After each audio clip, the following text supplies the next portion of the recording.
All right, counting down from 5, 4, 3, 2, 1.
Well, if it's Tuesday, then you know that it's time for Comic Book School, where we talk about the craft and business of making comics.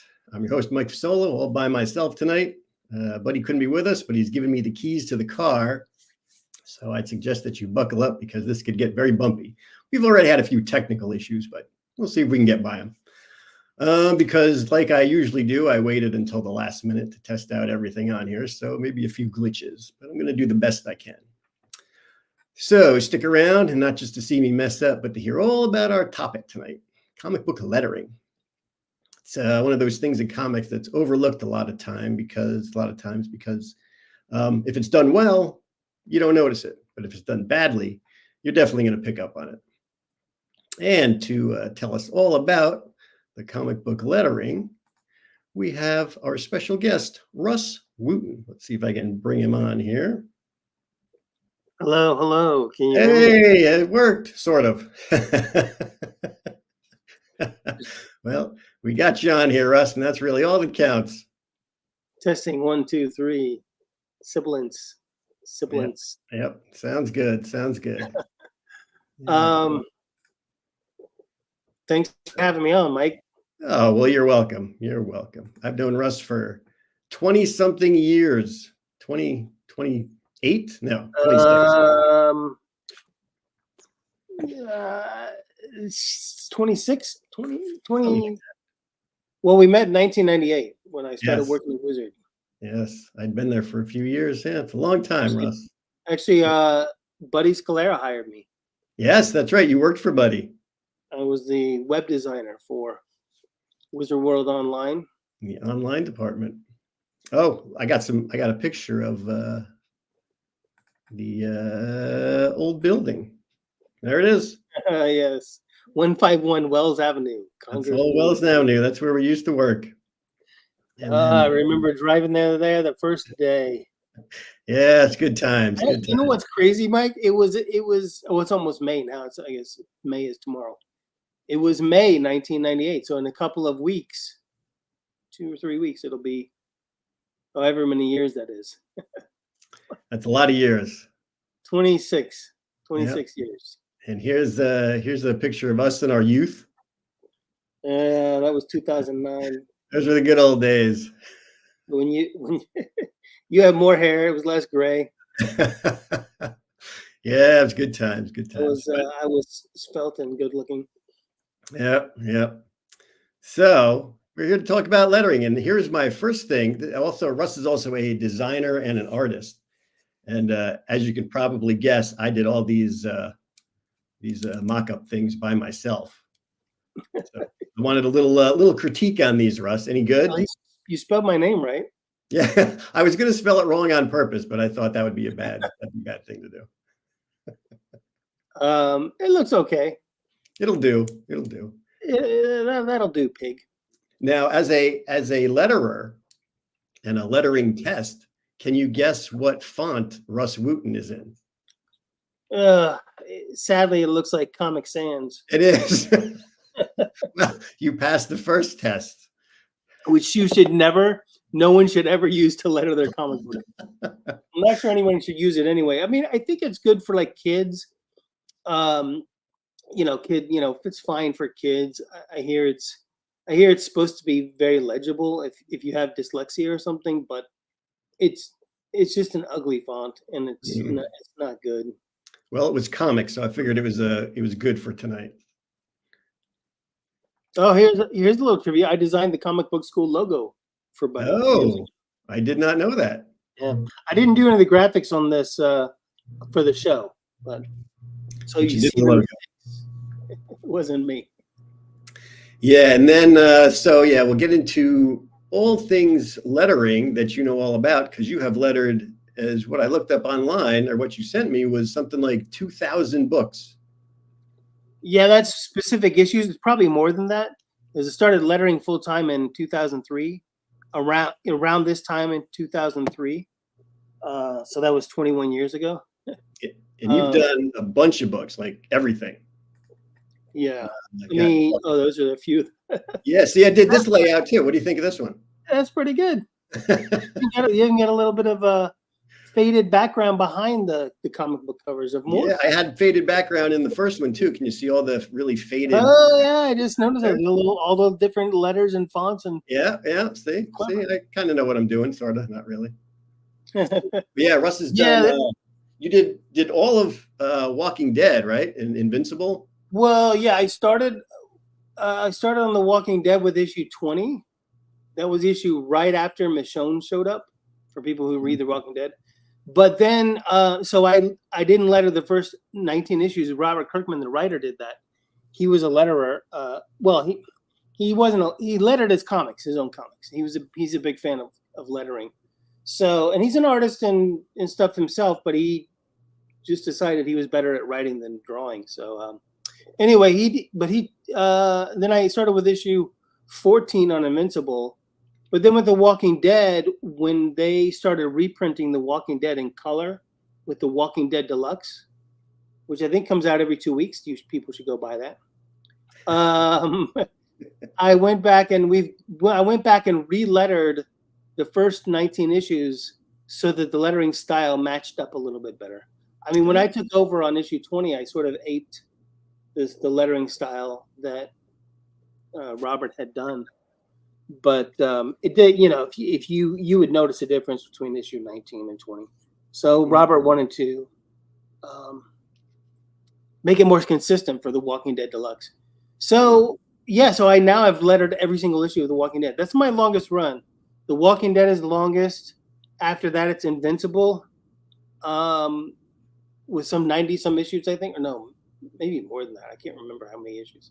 After that, it is around 75 issues of the Fantastic Four. That was, and then a close fourth is Monstrous, which we just hit. We're just over 50 issues now. So nice. I should have put that one up there. Yeah, but yeah, so I started lettering with, because I met Chris Eliopoulos, famed letterer and cartoonist, through Buddy, because he and Buddy are friends. And we did a what do you call it, an article on the website on thewizardworld.com on what we called wizardschool.com back in the day, which was a predecessor to Comic Book School. And we did an article on Chris Eliopoulos and his cartooning and lettering and stuff. I think it was more focused on his cartooning actually, and a comic he had at the time called Desperate Times, which used to run in the back of the Savage Dragon. Oh yeah, you've got Savage Dragon there. I do, yeah. See, put that I want to say I've lettered 3 or 4 issues of the Savage Dragon. Just filled in. It filled in a few issues. So anyway, long story short, after I left Wizard, so that's where I got to know Chris Eliopoulos, and then after I left the Wizard and I was freelancing, he had a whole bunch more work than he can handle, and he said, "Hey, do you want to come and help? Me do some lettering for Marvel?" And because I know you're freelancing, and I know I know your I know your skills and your work ethic, so I figured you could come on. And then so I started, as he started showing me how to do the lettering, and then a few months later, I was helping him set up scripts and stuff. And anyway, so a few months later, he ended up starting a virtual studio called Virtual Calligraphy, and so it was Chris and me and Corey Pettit and my mind just went blank on the fourth guy, which is terrible. That guy. Joe Sabino, and those guys. Joe and Corey used to work in-house at Marvel, but then Marvel closed their in-house lettering department and said, let's just go full freelance. And then so that's when I started lettering full time, was in early 2003, spring 2003. And at that time it was all Marvel stuff. What's that? You've been doing this quite a while. Yes. I didn't think I would be doing it this long, but paying the bills. So yeah, that's what you got to do. So yeah, we can dive into what lettering is, because I mean, I think a lot of people when they think about it, it's just, oh, you put the words in the word balloons, but there's so much more to it than that. You got to know where they can go. You got to know how they fit in the word balloons. You got to do all the funny stuff with the word balloons. I looked up some amateur lettering mistakes. You have screenshots of those? Yeah, there was like the tails on the word balloons should never cross. Never cross the word balloons. That's one of the biggest. There's two big rules with lettering. Never cross the tails. It's like don't cross the streams in Ghostbusters. So you never cross the tails because it makes it too confusing. And you also never use a crossbar I unless it's for the personal pronoun. I, I'll, I'm, I'd, that kind of thing. And the crossbar I is the I, uppercase I with, the bars at the top and the bottom. And that's speaking of that, we need to talk to Buddy's graphic designer, because in the intro I noticed he uses the crossbar I. In the comic book school intro. Oh boy. He broke one of the. he broke one of the cardinal rules for a while now, but I keep forgetting. By the way, nice shirt. Where'd you get that? Oh, I got this from you. We were cleaning out your closet, and I was like, I like a Hulk shirt, and I was like, you said okay, you can have it, so I took it, and I wear it all the time now. Anybody who knows you knows you love a free T-shirt. I do love free T-shirts. I think the majority of my T-shirts are free. Even better when it's a design you like. Exactly. Because who doesn't like the Hulk?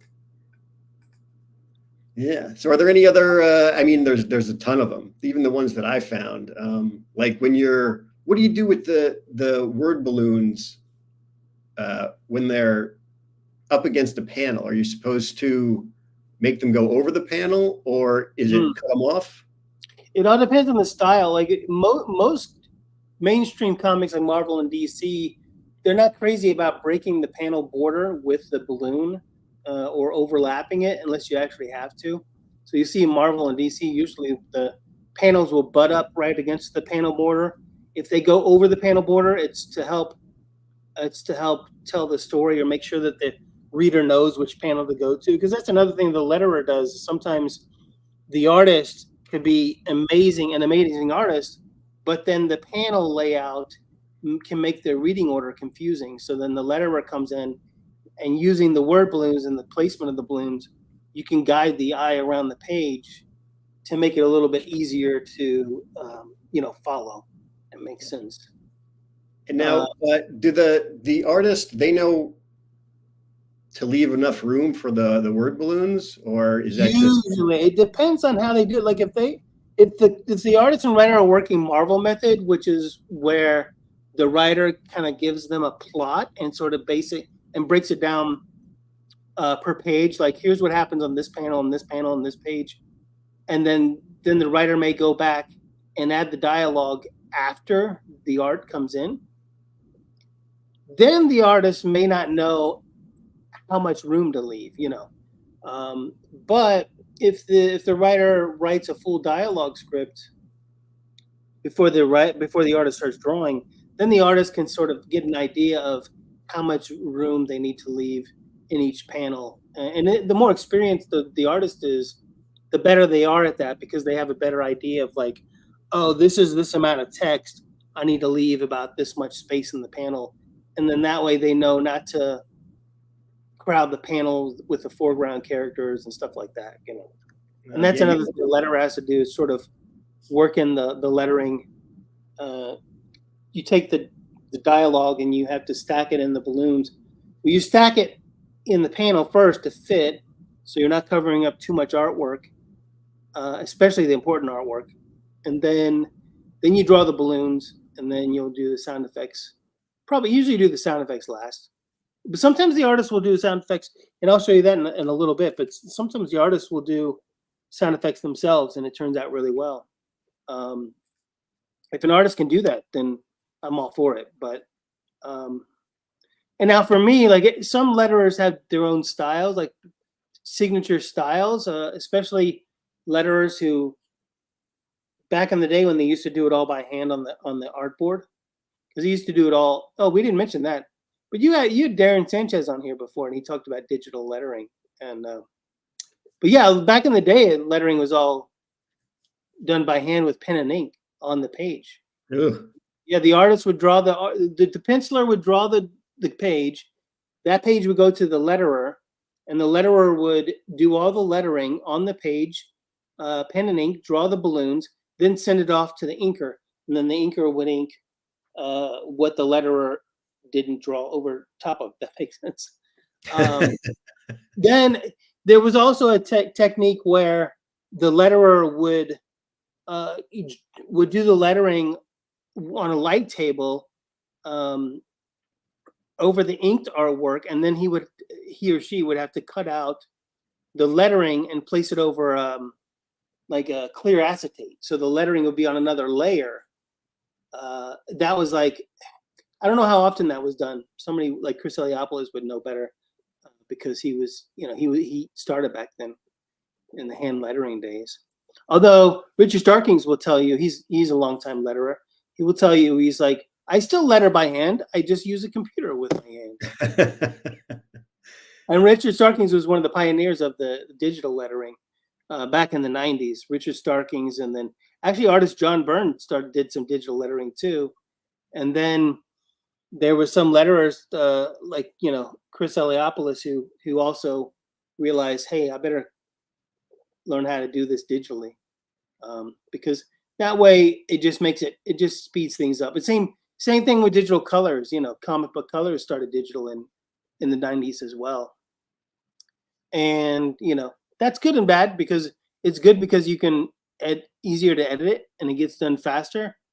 But it's bad in the sense that you have less time to do the job. So and you sent me some who used to do it with pen and ink, and they prefer to do it now, I guess, or they prefer it digitally just because it's easier on the hands. Yeah, quicker and easier. I like quick and easy.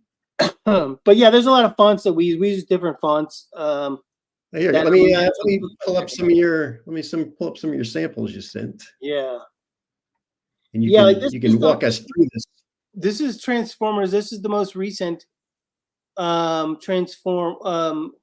Transformers, where now these sound effects are mine based on a font with a font that I created, but the font that's the Transformers font, that is created by Blambot, Nate Picos, and his Blambot. So most of the fonts that I use are by Blambot or Comicraft.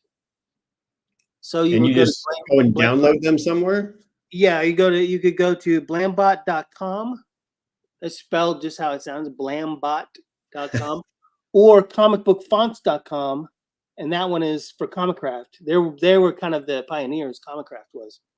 And so, yeah, you can get all kinds of different comic book fonts on both of those platforms, and some of them are really inexpensive. And then actually, for Blambot, if you're doing your own comics, like independent, like publishing your own comics, you can actually, there are some fonts you can get from Blambot for free to try out.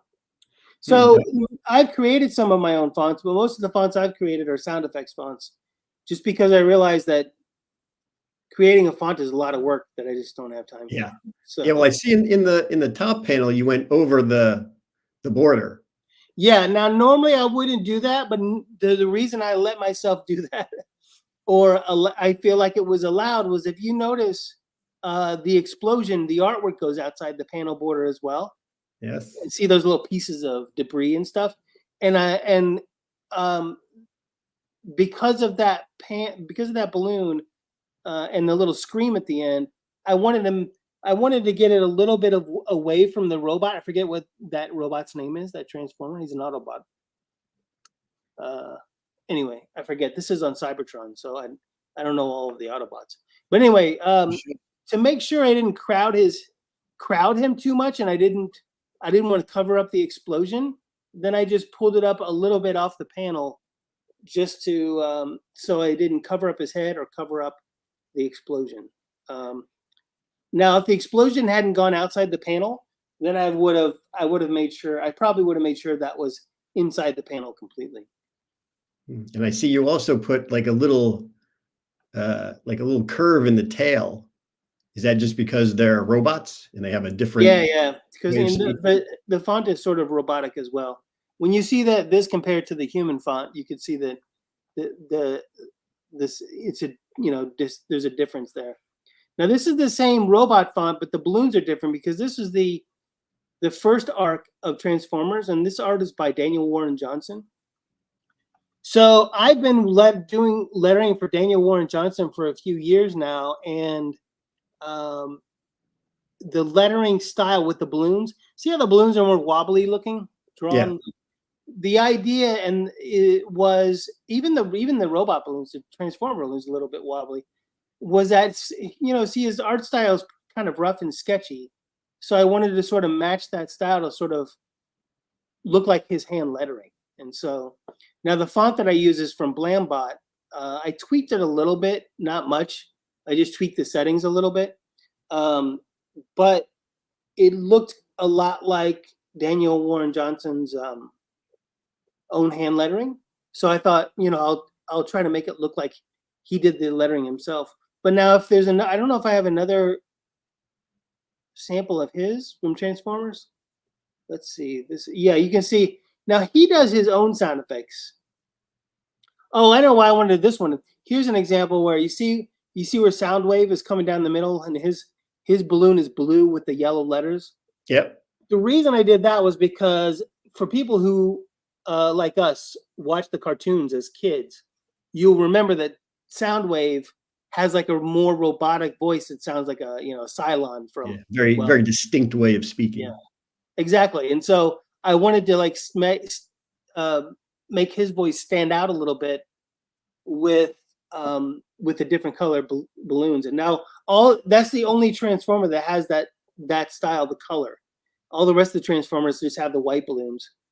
The robotic font, which, like I said, is one of the Blambot ones, but the only one with the color. And then they went with it. They didn't. So I got lucky. I didn't ask. I just did it. I figure I'll do stuff, and then if they don't like it, then we can fix it. I mean, we probably should have censored this one, but that's all right. This is from The Walking Dead. Actually, I think this is from the Negan special called Here's Negan, which is I don't know if you ever read that one, but it was like a one-shot comic that told Negan's backstory before he became Negan. Yeah, before the zombie apocalypse. Oh. Or this one. This might be after. Oh man, I can't even remember now. But I think this was a Negan special. I think this was. Well, then the Here's Negan might have been. Yeah, it was. I think the story was before he shows up in The Walking Dead, so it's sort of a prequel to his appearance in The Walking Dead. Now, this font that here you will only see on The Walking Dead because Robert commissioned Nate Picos from Blambot to create this font just for The Walking Dead. So we don't use that anywhere else. Very nice. Now the sound effects font that was created by Chris Eliopoulos. Oh, way to go, Chris! You will see that. You might see the sound effects font in Marvel Comics, but you won't see the dialogue font anywhere else. Now I see it in this one. The word balloon is, I guess, part of the outside panel, so it's not like it breaks the panel border. Yeah, that's a stylistic thing. Like you don't see it that often, you see it more these days, but like Marvel and DC don't really like to do that so much. But there was you might remember it from letterer named John Workman, and a big story that he did do this sort of style on was on it was on Walt Simonson's Thor back in the 80s. Do you remember that run of the Thor in the late 80s? With Walt Simonson was the artist and writer, and No. well, you missed a good run. You should read I that. probably read it, but I don't remember it. But Was that Frog Thor? Frog Thor was part of that at some point, yes. and Beta Ray Bill. Beta Ray Bill, I remember him. Yeah. So anyway, so yeah, that's just a stylistic thing, and Robert was and still is. I mean, he's a big fan of John Workman, and that's so when he did The Walking Dead and even Invincible, he sort of wanted to sort of mimic John Workman's style. And one of John Workman's things is he breaks the panel border a lot. And so then the balloons sort of become a part of that panel, like you said. Yeah. Sort of becomes a part of the, almost like it was drawn on there, even though we did it afterwards. But, it looks good. You did a good job. thank you. What else we got here? Oh. Now this one, I break the panel border sometimes when I want to just get it off of the artwork a little bit more. This is from Oblivion Song from Skybound. It was written by Robert Kirkman, and the artist. My mind is blank on the artist, but the artist. I can picture his name. I'm so bad with names. I'm so tired. You're too tired. This is the same artist who is drawing Void Rivals right now, which Robert Kirkman is writing, which is part of the Energon universe of Transformers and G.I. Joe. So it's the same artist. My mind is just blank on his name. He's really good. Now, for the bold words, are they in the script, or do you get a chance to do them yourself? It depends on the writer. Most writers decide what they want for their script, like, their bolds. So most of them will indicate it in the script where to put the bolds and emphasis, and maybe even like screams and stuff. Like they're like, oh, I want you to do, make this a burst balloon, so it's screamed. Lorenzo De Felici, that's the artist's name, by the way. Now, so in this case with Robert Kirkman, he does the bolds. I don't choose the bolds. In some other books, I will choose bolds and add them in, and then if the writer or editor doesn't like it, they take it out. They'll ask me to take it out later. But it's because sometimes if you have a page of lettering and there's no bolds on there, and there's a whole lot of words, it sort of looks kind of flat, and the bolds give it a little bit of a visual bounce as you're reading it. So, yeah. Now, so you need some bolds on the page. In the bottom left-hand panel, yeah, there's there's a squiggly for the little carrot. Yeah, for the tail that goes off panel. Oh, because that's him like speaking from the other panel. Yeah, and that's just from somebody speaking. Yeah, that's the alien guy speaking off panel. So yeah, like, see the alien guy in the first panel? Yeah, that's him talking, but he's not in the second panel. So that when it goes off panel, sometimes you can do a squiggly. You don't have to do it. It's a stylistic thing.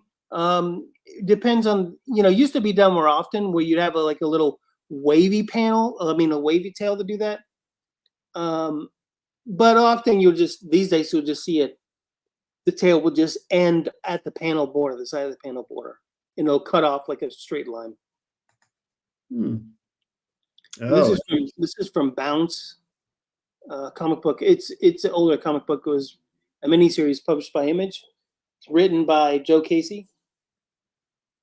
Now, did you choose the that little gray area around the word balloon? Yeah, I created that to make to specific for that monster guy. Yeah.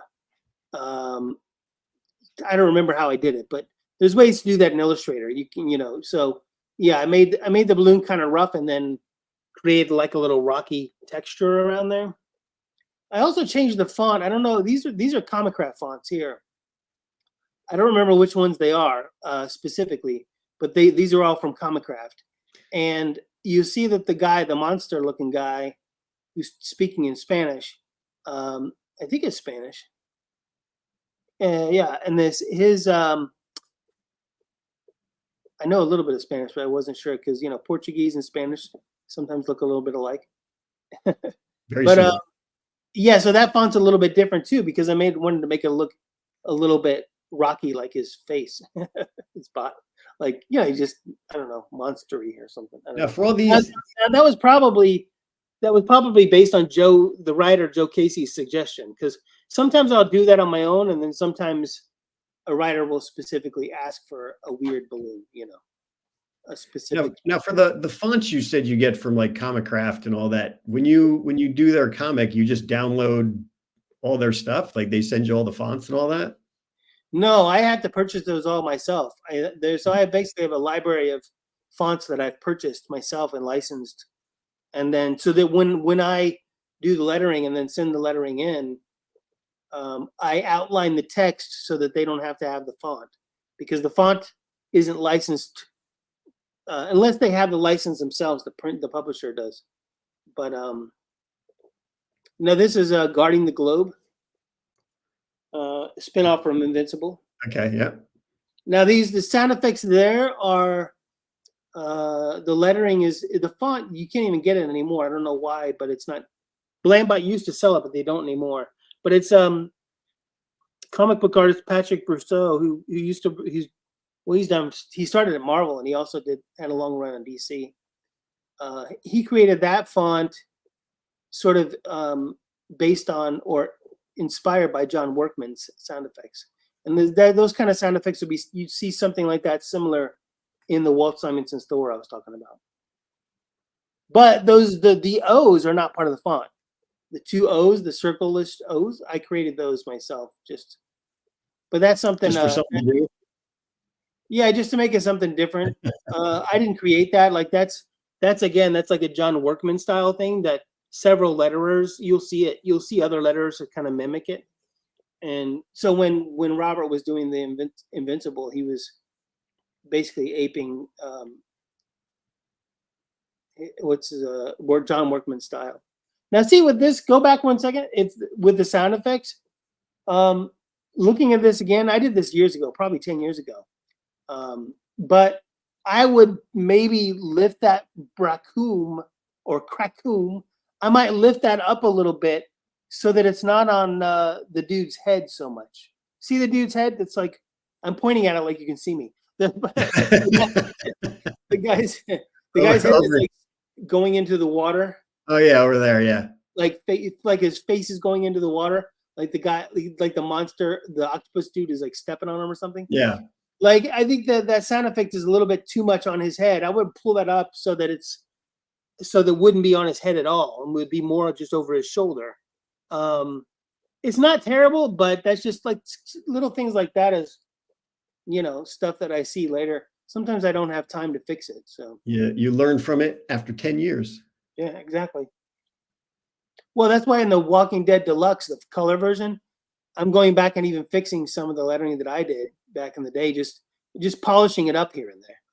So this is also Guarding the Globe, which is a spin-off of Invincible. That's Robot from Invincible. And then you make the little spiky in the balloons just for more emphasis on what he's saying. Yeah, that's just they call that a burst balloon. It's for like when they're yelling, somebody's yelling. You can change it for the bold is emphasis, but then you can if the word is bigger, then that maybe they're emphasizing the word more. Maybe they're yelling. Now, see, this one is from a Skybound book called Stillwater, which is a great book, by the way. It finished its run, but it's a really good series. But I want to do this one because I like the little drunken balloons that I did. Yeah, I was just going to say because he's all drunk, so he gets a wavy. Yeah, the wavy balloons with the little bubbles coming off.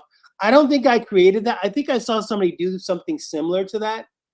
I don't know where I saw it, but I've seen somewhere with the little bubbles around it. Like maybe somebody was sick or something. I just So whenever somebody's drunk, I sort of do that. Yeah, it's kind of fun That's to do. your thing. And now this one you can see. Oh, back. Oh, that's okay. I was just gonna say, this one you can see the stroke on the balloon, the outline of the balloons is a little bit wavy. So just another style thing, just because I felt like it worked better with this artwork. And that's what I do too, is try to do the lettering to make it fit with the artwork and the tone of the book. And this is one of my fonts as well, that for the sound effects. How do you create a font? Is it just well, you design it in something like Adobe Illustrator, or you can even do it by hand, but you have to scan it in, and then you take it into a program. There's a company called Font Lab, and they have several programs. Font Lab is their premium professional version, and then they have one or two other ones. I don't know if they still have Type Tool. Type Tool was their basic one that was like $99, and you could create your own fonts with that. There are other ways to create fonts, your own fonts online. I mean, there's cheaper ways. There's even like apps that you can download, and you can input your hand-drawn letters, and then it will output a font, but it won't be professionally spaced out and kerned. So you'll have to, it may not turn out the way you want it to. But yeah, so it depends on like some of the guys who like Nate Picos or the guys from Comicraft, Richard Starkings, and his main designer, whose name is escaping me at the moment. It's terrible. You're missing a lot of names today, Russ. Yeah, I'm usually much better with names, at least with comic book people anyway.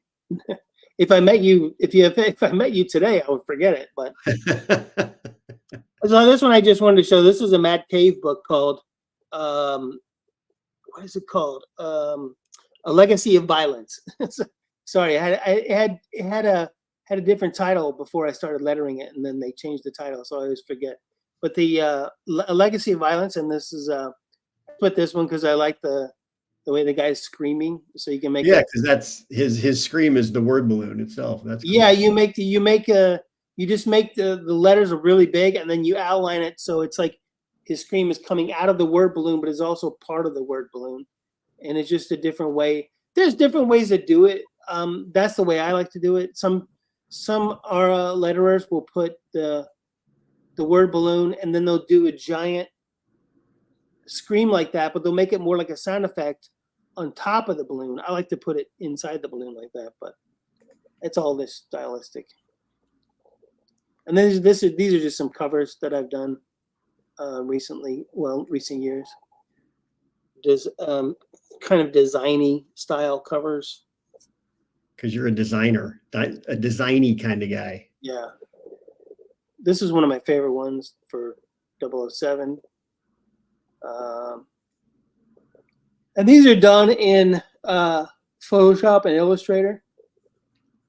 If it's like I draw it, I'll draw some stuff in Photoshop. I'll draw some stuff in Illustrator. Oh, This is in Photoshop where I drew some of it, and then I used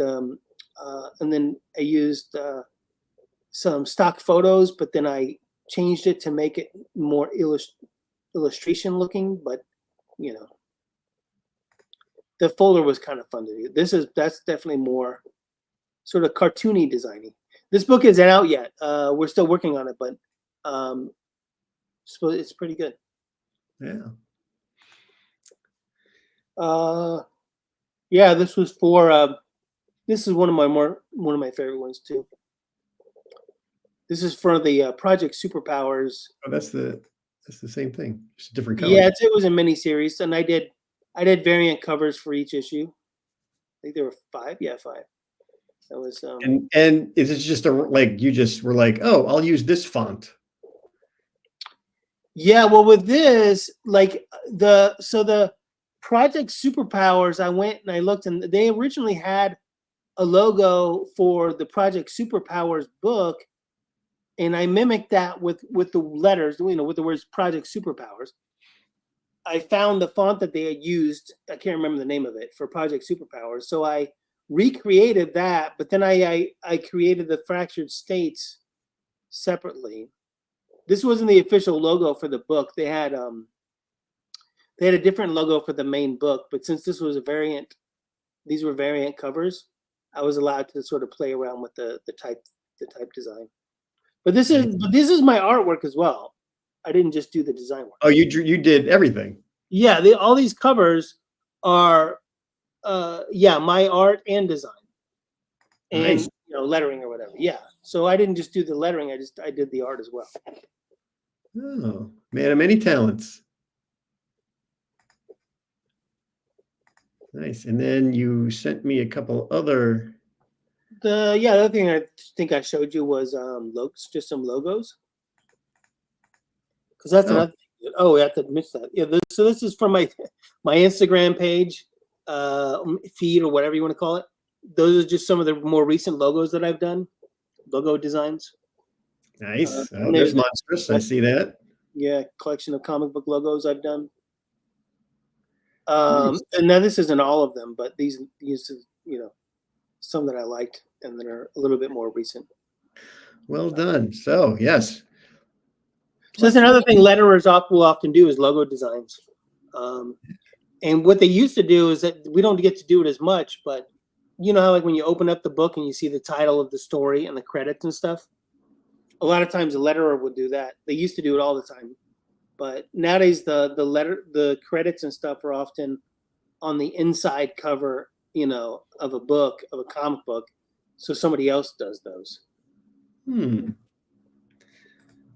Interesting. Lots to learn about lettering. We definitely learned don't cross the streams. Don't cross the streams. Cross the streams. Cross RI unless it's for the personal pronoun. Crossbar I and make sure that the text is stacked inside the word balloon, not stretched out.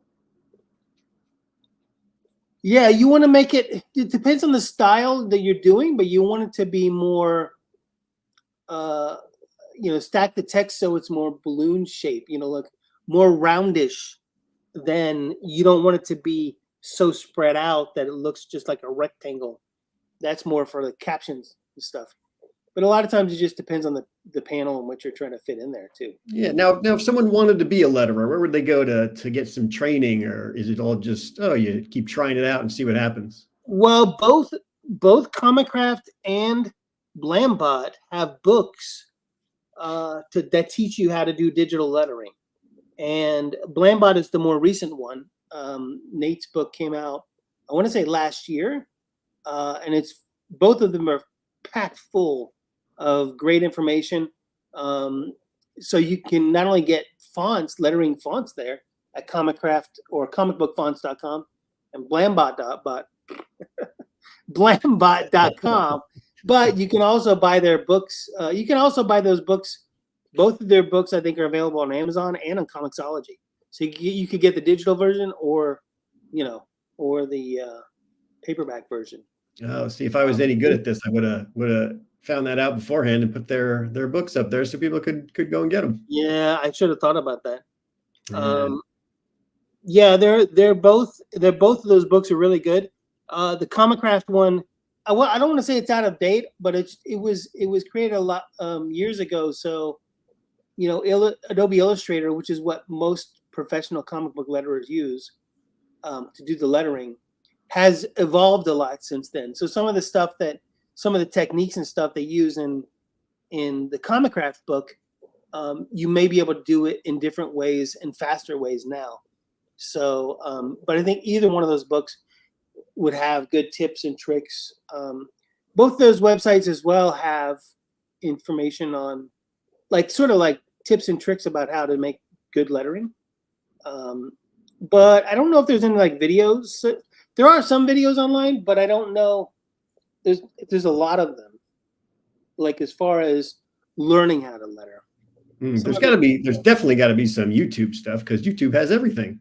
Yeah. Well, I even learned something that I've been doing this for like I said, 21 years, and I still learn new ways to do certain things while I'm lettering. And I just learned something the other day about a new way of, setting up fonts to be, making your your fonts bold and stuff, just to sort of streamline the process in Illustrator. Make So, things easier. and I learned something. There's a Scott McCloud has, I know he's got some videos on lettering. He has a specific way of doing it that I don't use that often, but it came in handy. So, yeah, there's a lot of resources out there. Now, if someone wants to see more of your work, they can go to. Probably the best way is to my LinkTree. LinkTree. Hey, look at that! I did it! Yay! Does the link work? No, it doesn't work. I have to type it in. Yeah, they got to type it in. If I was any good at this, I would put a link somewhere in the. I bet Buddy knows how to make it a link. Yes, Buddy probably does. Maybe I'll have him teach me next time. Yeah, but that'll go to all my Instagram and link to my portfolio for my art and design. Oh, and also link to our short film. We didn't mention that. You and I. Oh, we did not mention that. Let me. A short film a few years ago. Yes, and you designed the logo, the thing for this. Yeah, I designed the poster too. Yeah. Yeah, we did a short film from the film. What's that? That is on the YouTube. So if you're interested, go check that out. Yeah, follow my link, and it'll link to the where you can watch the film. It's only about 20 minutes long, a little bit less than 20 minutes, and it's award-winning. Yes, see all those laurels up there? We all won them. Yeah. The problem is it came out. We released it during the pandemic, so we didn't get to see it in person.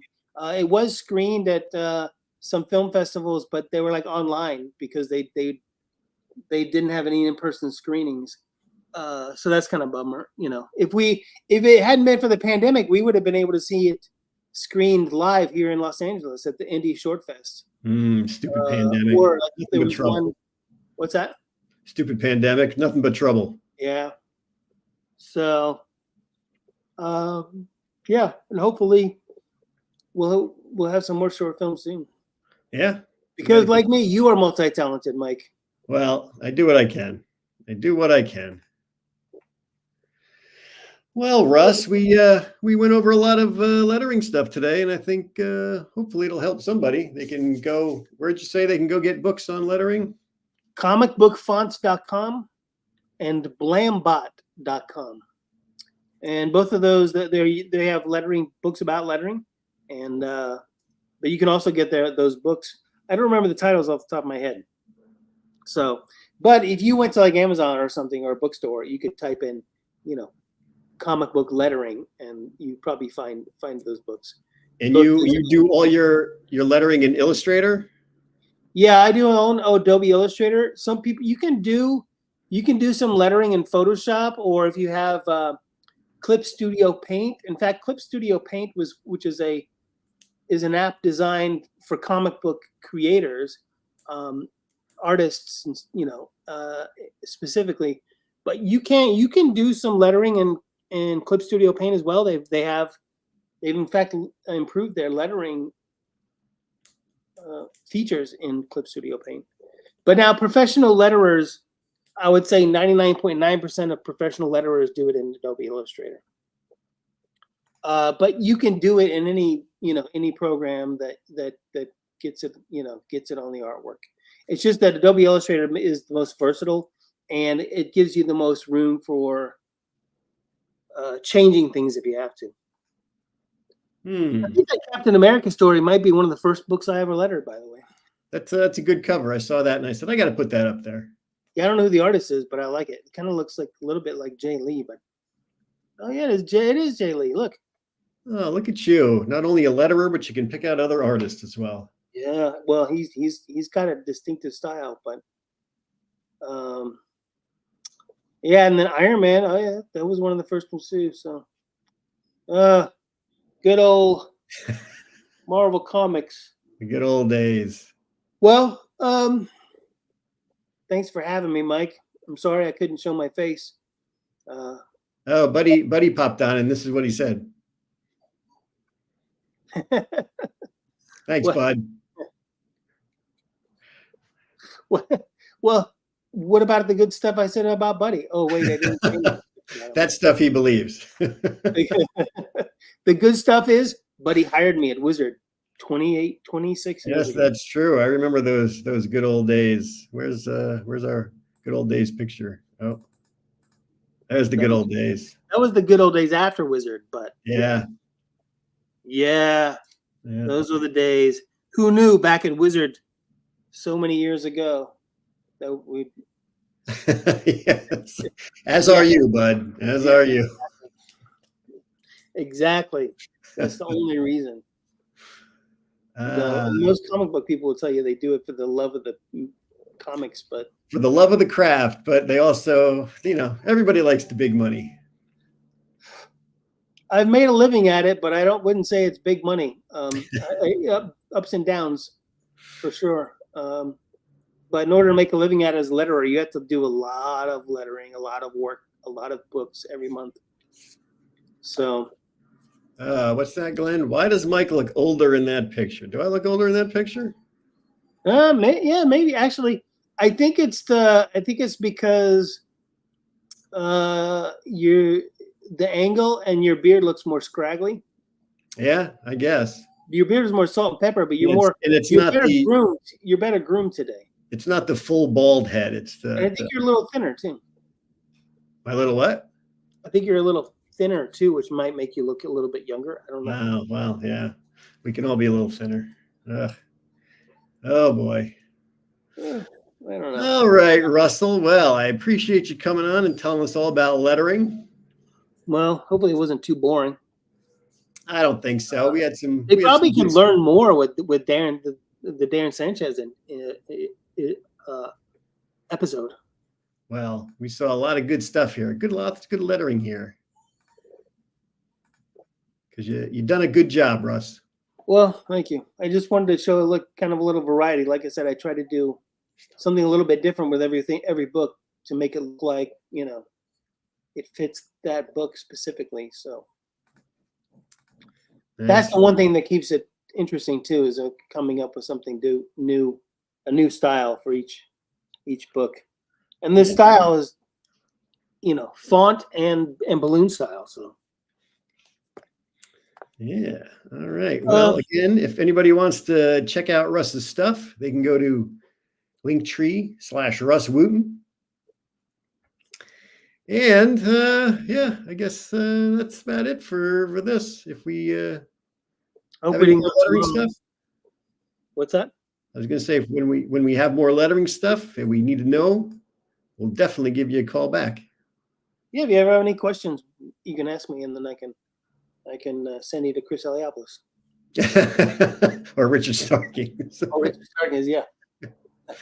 Those guys are the fathers of digital lettering. So. Well, maybe some of the people who watch Comic Book School have their own comics, and then they can be like, "Hey, I need a good letterer," and they can go right to you. No, I cannot take on any more work. Too much. I might be able to point you to somebody who could, but yeah.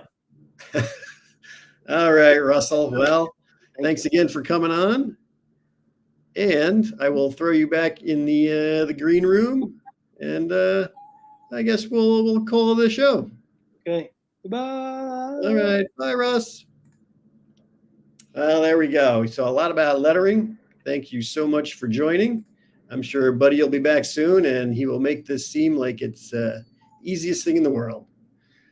Anyway, that's about it for me, and I will sign off. And everybody have yourselves a delightful Tuesday.